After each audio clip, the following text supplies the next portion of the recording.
I've been asked and I'm honored to introduce our speaker today. And earlier I did a lot of talking about giants, and I have the honor of introducing one. Some giants are loud and boisterous, and they will not only sing their own praises, they'll occasionally sing yours as well. Then there are the special giants, the quiet ones, helping you when you're not even aware. They're the quiet storms, powerful yet unassuming. Our speaker today is that, a discreet yet highly influential giant, Joyce King Thomas. Joyce has been recognized as one of the top 100 creatives in the world. And I want to be clear, I didn't say top women, I didn't say top men. Top creatives in the world. She's bad, okay? She's bad. She's best known for being the writer and creator behind the MasterCard campaign, the Priceless campaign. During her 2 decades at McCann, she progressed up to Chief Creative Officer and helped not only to win MasterCard, but Staples, Verizon, Nikon, and many more. Her most recent role was Chief Creative Officer of McCann XBC, an integrated unit devoted to MasterCard's global marketing. But she was also on the team that developed Fearless Girl and Wall Street. Joyce is a quiet giant. She's personally taught me lessons. Sorry. Joyce is not one to boast of her achievements, but she's always striving to refine her craft. Above all else, she lets her work speak for itself. Those who know her and those who know her work knows that both are fearless and priceless. It is my honor to introduce Joyce King Thomas.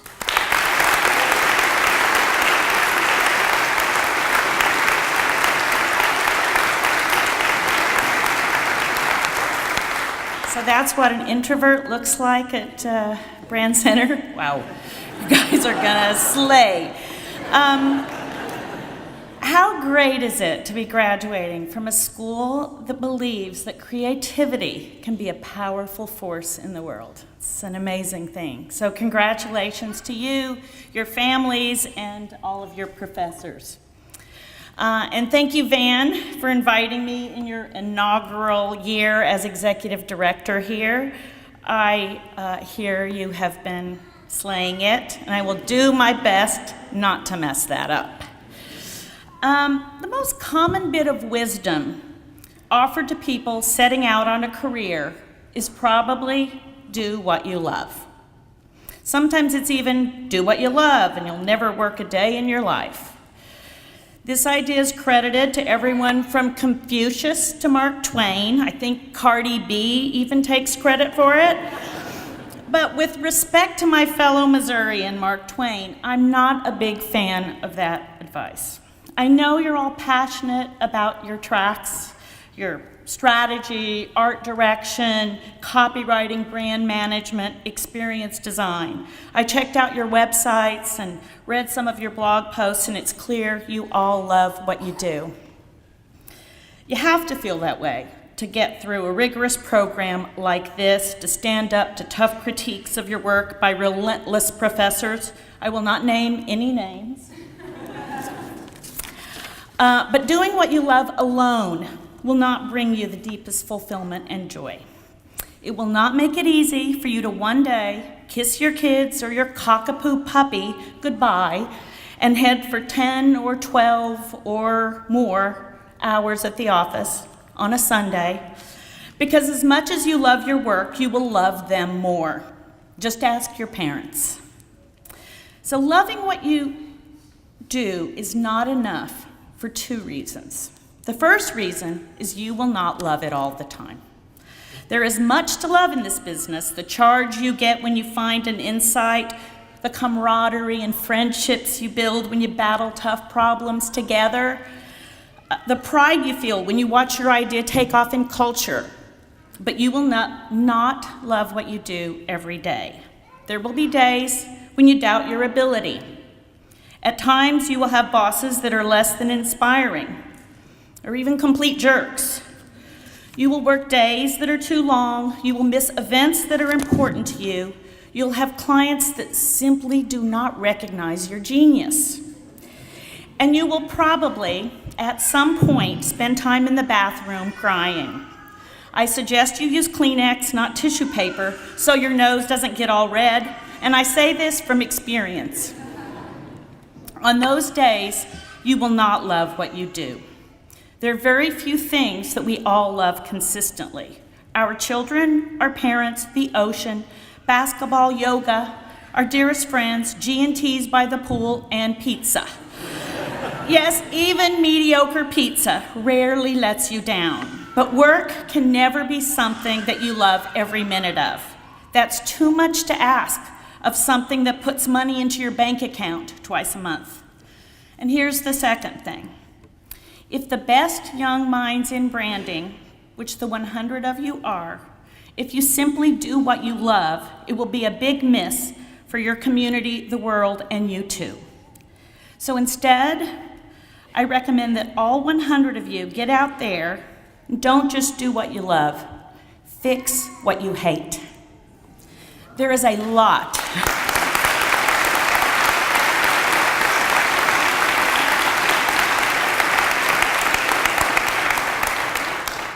There is a lot to fix. Lack of diversity in the advertising business, lack of diversity in the top echelons of corporate America, 40-hour work weeks that creep into 80-hour work weeks, plastic that's taking over the ocean, texting and driving. Really, David Beckham? The depiction of women and lately young men in advertising. Don't you hate that the only people we're allowed to make look foolish in advertising is young guys? I hate that. And there's plenty more to hate and fix. Unkindness, bad design, not enough funny in the world, ageism, for God's sake. You leave the Brandcenter with amazing skills. You know how to invent products and create films and digital experiences that move people. You know how to open people's minds with an insight and then persuade them to do something that they had no intention of doing before. With those skills, you can invent the future. You can fix the things that you, your generation, and the rest of us hate. If you're fixing what you hate, you don't quit a job after a bad day, or even a lot of bad days. A couple of examples. A young friend of mine, Samantha, worked in social media for IBM. She felt that too often 20-somethings are kind of ignored. They're sidelined in big corporations like IBM. She hated that. So she created a group called the Millennial Core, a network of thousands of IBM millennials. The core got the attention of the CEO, and it got the attention of the press, and before long, Sam had an audience for all of the ideas that her team had. One of the ideas was something called the cognitive dress. It was an idea they created for the Metropolitan Museum of Art's big gala, and they built Watson, AI, helped them design the dress, and they built AI into the dress so that it responded to the tweets, to the sentiment around the dress. They did that several years ago before it became the thing. She turned the runway into an opportunity for IBM, and she changed the status of young people at the company.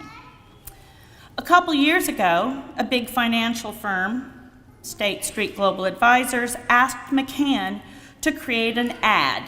They wanted an ad for a fund that invested in companies with diverse leadership.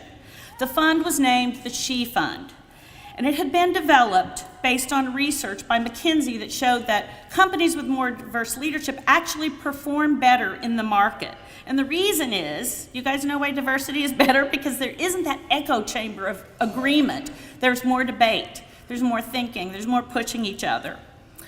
So the assignment was to create a print campaign to run in trade publications, but two young women, the creative team of Lizzie and Tally, one of which had been told at a previous job that she wasn't good enough, felt that this assignment was a much bigger opportunity. It was an opportunity to create a conversation around something we all hate, the shortage of women in leadership roles. They came up with Fearless Girl, a small statue of an 8-year-old standing hands on hips in front of the charging bull. Overnight, Fearless Girl became famous all over the world. State Street used the Fearless Girl launch to push companies to put women on their boards. By the way, 1 in 4 U.S. companies did not have a single woman on their board. Imagine, you walk into the room, everyone's the same.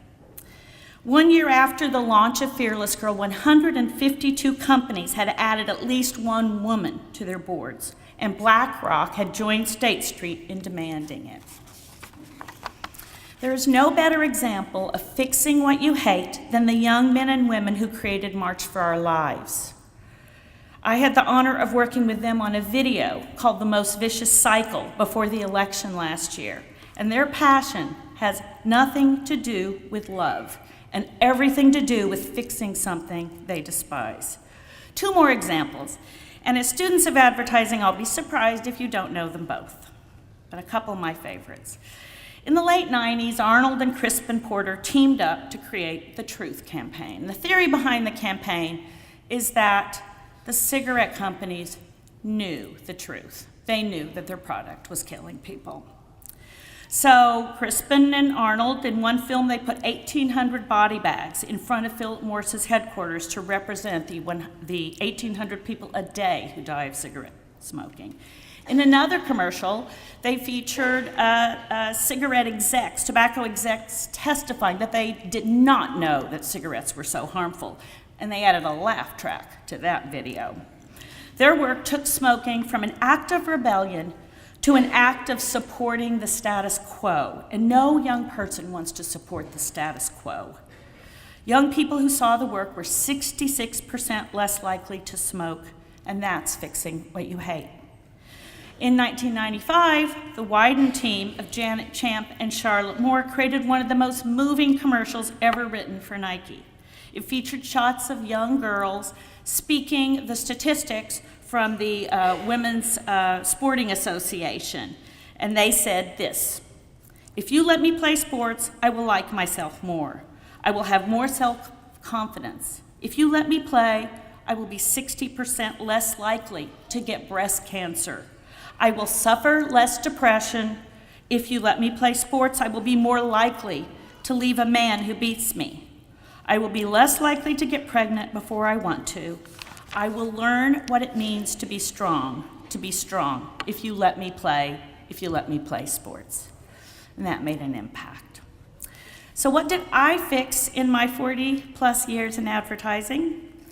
Hopefully I was part of fixing a stereotype that you have to be a guy to succeed in a big multinational ad agency. I was Chief Creative Officer at McCann for 6 years, following in the footsteps of my mentor, Nina DeSessa, another woman. I don't think back-to-back women CCOs had ever happened before. I also hate the myth that you can't be a good mom and a big boss at the same time. So I took that on and put basketball games and soccer matches on my weekday calendar next to meetings with CMOs. And now I have 2 incredible sons who are out there fixing what they hate. I tried to fix what I hate in my hiring choices, my casting choices, my career choices, and by speaking out when people behave badly. This is important. Please do it. I worked on campaigns against gun violence, for healthy eating, for women's rights to be in the boardroom, for tech education for women, and even for a political campaign for the first woman running for president in Nigeria. I found tremendous joy in making work for a credit card that actually reminded people that the best things in life aren't things. You can't buy them because they're priceless. And now that I've graduated from McCann, there's plenty more stuff I hate that I'm going to be taking on. But today is about all of you. I wish you fun, joy, and the strength and the heart to fix the things you hate. We're counting on you.